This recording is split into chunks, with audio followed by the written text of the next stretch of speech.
સાથે ગેસની અછતના કારણે અમદાવાદમાં ગેસ સિલિન્ડર મેળવવા માટે લાંબી કતારો લાગી છે। બાટલો ખાસ કરીને બોટલ લેવા માટે લોકોએ એવો હોબાળો મચાવ્યો છે કે પોલીસને બોલાવવી પડી હતી। અત્યારે હું જૂના અમદાવાદમાં હાજર છું, સૈદપુર બોઘામાં। તમે જોઈ શકો છો કે ગેસનો બાટલો લેવા માટે અહીંયા કેટલી મોટી લાંબી લાઈન લાગી છે અને એટલો બધો અહીંયા સંઘર્ષ છે કે પોલીસ બોલાવી પડી છે। પોલીસની એક અહીંયા વાન છે અને આ તરફ આપ જોઈ શકો છો કે એક ઇમરજન્સી ક્વિક વાન પણ પોલીસની અહીંયા આવી ગઈ છે અને ખૂબ જ લોકો અત્યારે મુશ્કેલીમાં છે અને લોકોને गैस नो सिलेंडर नहीं मिलता। आओ आपने लोगों ने पूछे, भाई तू कितना समय थी अहियां छो ने तने बाटलो मळ्यो के केम? अभी नहीं, सुबह 6 बजे से मैं लाइन में लगा हूँ और यहाँ पे लेडीज वगैरह आगे से धक्का दे रहे हैं। वो लोग बोलते कोई जवाब नहीं सुन रहे। तुम क्या कहोगे, तुम्हें कुछ मिला? मेरे पापा डिसेबल है, अभी उनको लगा हुआ है, इतनी भीड़ में उनको अंदर नहीं घुसने दिया।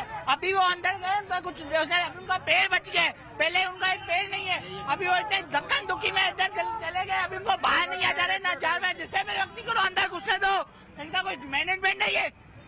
उसका भी हो जाता है तो क्या होता? उसको एक तो 6 महीने से લોકો ખૂબ જ ગુસ્સામાં છે। અચ્છા તમે ઘરે અત્યારે કઈ રીતે વ્યવસ્થા કરો છો? ગેસનો બાટલો છે, બાજુવાળા પાસેથી લીધું છે, એમને કીધું લઈને આપો મને, એટલે લાઈનમાં ઉભો છું પણ નથી આપતા। તમે શું કહો છો? કામ ધંધા જોડીને 2 દાડે લેનમાં ઉભો હું, બાટલો હજુ આવ્યો નહીં, ખાલી થઈ ગયો।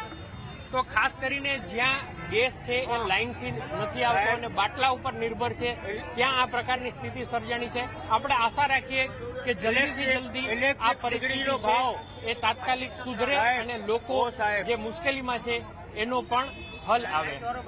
કેતન જોશી, અમદાવાદ।